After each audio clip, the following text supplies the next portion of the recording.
Welcome to the second lesson of our scholarship masterclass, in which I will be telling you how you can master your scholarship search.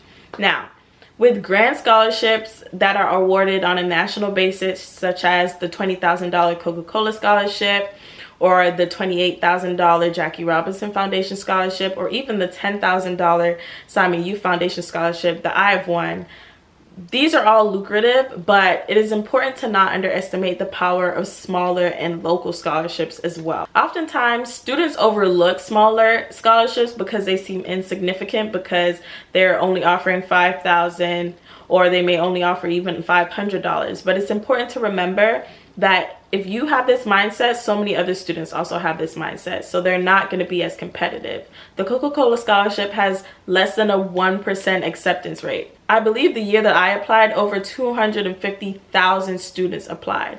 You don't have that same competition for local scholarships or community-based scholarships. And this is great news for you. I really encourage you to apply to as many small scholarships as possible, because it is very common for donors to receive less applicants and sometimes even receive no applicants at all. So you could win by default. And I'm sure this all sounds great and dandy, but you're wondering, where can you find these scholarships in the first place? First and foremost, Google is certainly going to be your best friend. However, you can't just randomly input the word scholarships or scholarships near me and expect the perfect scholarships that fit your individual profile to show up. You really want to make sure that you're tailoring your search so that you can maximize your earning potential, so that you have scholarships that really can work for you. Just typing in the word scholarships is way too generic. And frankly, you don't have the time to search through millions of different pages to get the scholarships that you need. I recommend refining your search based on key phrases, such as the university that you plan on attending,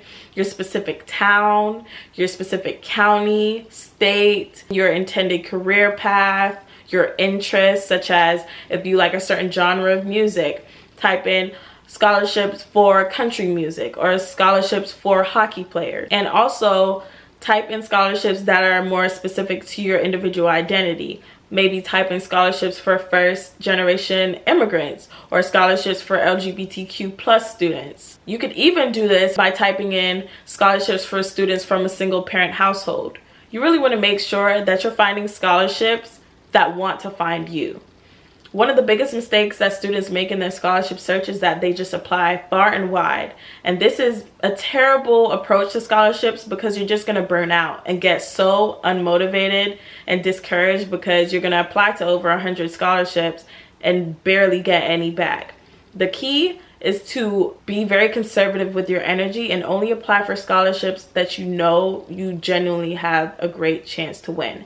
And by being really specific with the scholarships and the way that you search for them, you can maximize your chances of winning. And this next tip is crucial, and you're not going to find it anywhere else. You need to be including critical keywords in your searches on top of the specific phrases that we just discussed. So we just said, okay, you could type in scholarships for LGBTQ plus students, but you don't just want to do that. You also want to include keywords such as grant, foundation, deadline, flyer, PDF, application. My favorite words to include at the end are, going off of the same example, scholarships for LGBTQ plus students, PDF, or Florida, PDF. Because then not only will scholarship applications come up, but scholarship applications which have recently been posted in PDF format will also come up. So now you're not going to have to filter through a whole bunch of ambiguous search engines to find a scholarship. And a lot of those scholarships on there actually end up being scams. You're actually going to find legitimate PDFs and be more likely to land upon the actual page of the donor who is trying to offer you these scholarships. Remember that Google is a search engine utilizing AI to try and show you the results that it thinks you're looking for. It always helps to speak its language by introducing prominent buzzwords such as the ones we discussed to further refine your results. If you're really a pro at searching for scholarships online, you'll Google scholarships using common scholarship application file formats. If you look at any scholarship application, at the end it's going to say application.pdf or something of that sort. Copy and paste that ending and add that onto those specific keywords that we were just talking about, and you're going to be more than likely to find other scholarship applications in PDF form that look just like that. save you time, save you energy, and potentially earn you money. So to further solidify this, let's use another example. If you're searching for scholarships for basketball players in Miami, consider typing in, quote, Miami Basketball Foundation scholarship application deadline, file type, colon, PDF. These hyper-specific searches can be a hit or miss, but you can never go wrong with putting in the extra work to find the financial resources that you deserve. Now, I'm not saying that this Google search verbatim will get you exactly what you need, but it will get you so many steps closer. Just be sure to play off of that type of really hyper-specific format. You'll get the results that you need eventually. Aside from Google, I also highly recommend looking at the magazines and newspapers for your city to find scholarships.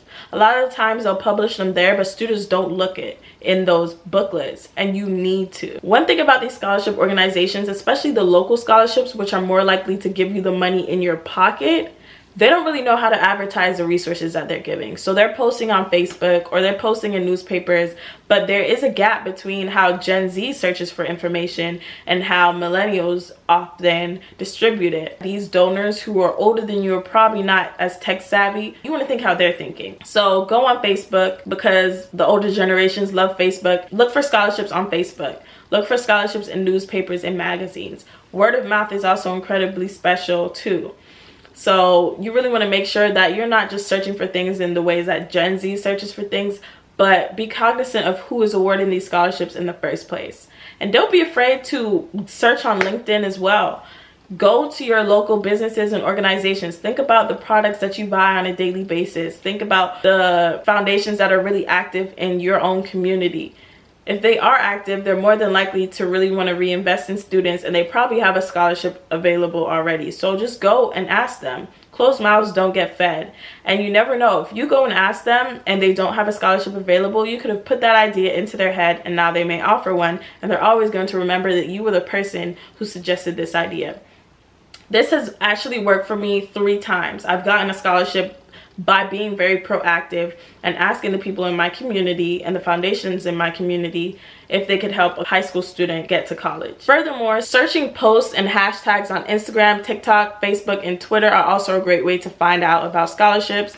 Gen Z is incredibly innovative in the way that we disseminate knowledge nowadays, and there are so many content creators like myself who dedicate their time to sharing resources because they know how inaccessible education can be. So if you follow me on my platforms at Growing with Gabby on TikTok, at _Growing with Gabby with 2 B's on Instagram, and at GSC Royalty on YouTube, I share a whole bunch of scholarships that are available, and interacting with my content will definitely show the algorithm that you're looking for these scholarships, and will also put you in contact with other educational creators. So be sure to use your time on social media to search for scholarships as well. Hashtags really are going to be your best friend here. Pinterest especially takes you directly to the websites of many bloggers and foundations who are eager to share scholarship information and financial resources with deserving students like yourself. So as I said before, on top of looking on these magazines and looking at Facebook, be sure to tap into the resources that we use on an everyday basis to connect with our friends. Furthermore, researching local Greek organizations is also a great idea. And if you don't know what a Greek organization is, this is just in reference to fraternities and sororities. You don't necessarily have to be affiliated with them. You can't really see the scholarship check up there, but I won a $2,000 scholarship from the Zeta Greek organization, and I'm not affiliated with Greek life in any way, shape, or form. I won that in high school. A core sentiment of these Greek organizations is actually scholarship and reinvesting in communities and being collaborative and just being a humanitarian. And this often includes investing in the students in their own communities. So be sure to personally reach out to these organizations, firms, and businesses in your area. A lot of the times they have resources for you, they're just not sure how to reach you. Being that person who makes it a lot easier for them to get into contact with students will certainly pay off. Many local scholarships, as I said before, are posted on Facebook by organizations who are frantically trying to reach students. So be sure to check the platform, especially for scholarship opportunities. They can't give out these awards if they don't know which students to give them to. You want to make sure that you're that student at the forefront of their minds. so that you can win as much scholarship money as possible. And my last tip is to live in your guidance counselor's office. I know this is kind of hard right now because we're amidst COVID, but make sure that you have a relationship with your guidance counselor. Whenever she heard about scholarships, I was the first person in her mind because I was always in her office. I was asking her how she was doing. I was updating her on my own scholarship journey, and I just showed that I was very interested and dedicated to this process. Life rewards action. Fortune favors the bold. You have to be bold and ask for what you want. And it really worked out for me because I had over 4,000 students in my school, but my guidance counselor knew me on a first name basis. So whenever an opportunity for money came knocking on her door, she came to me. Another major question that I get about scholarships are, what are the most reliable search engines? And that's a great question because a lot of them can be misleading, and there are many red flags with scholarships. Do not ever apply to a scholarship that requires you to pay to apply. Don't do it. You don't need to pay to apply for scholarships. It's completely free. There are some that you have to pay for, but that's more so if you're a member of a club, so you're paying for the membership. But don't just become a member of a club just to get a scholarship. Other scams ask you for personal information such as your bank information. It's fine if a scholarship asks you for your address or if it asks you for your household income, because a lot of the times this is pivotal information that they use to assess who they're gonna give the money to and where they're gonna mail the checks to. But if they're asking you for really private things, definitely take a step back and reassess if you want to disclose that information, because some of these scholarships are scams and they're very predatory. My favorite search engines for legitimate scholarships include bold.org and niche.com. I'm personally a student ambassador for both of these organizations, so I know quite a bit about how scholarships are curated from both the donor side as well as in terms of the process of applying on the student side. These websites are 100% legit. I actually have 2 scholarships up on the bold.org website, so if you want to go over and apply for them, be sure to do so. One of my scholarships recently closed on December 31st. It was called the Gabriella Failure Doesn't Define Me Scholarship. It was worth $1,000, and I recently selected the winner, so that's how I know that these websites are legit, because I literally chose who won my scholarship. My other scholarship that is open right now is the Gabriella Carter Music and Me Scholarship. This one is limited to Black students specifically. The award is also $1,000, and it does not have any restrictions for its GPA or education level or anything like that. So be sure to share this resource with any students that you feel like could benefit. And the prompt is super easy for my scholarship. All you have to do is write about a song that is really important to you and why. So like I was saying, it's so easy to find scholarships that are right up your alley and ask you to answer fun questions as well as more serious or common questions, which we will get into later. So all in all, to master your scholarship search, you want to make sure that you're being proactive and going out there and getting to know the donors directly and asking them if they have scholarship resources. Take advantage of social media, leverage newspapers and magazines as well as your school guidance counselors, and make sure that you're being very strategic with your Google searches so that you can trick the algorithm so that it will present you with more PDF documents and the actual scholarship applications themselves, as opposed to websites which you will have to spend hours and hours combing through.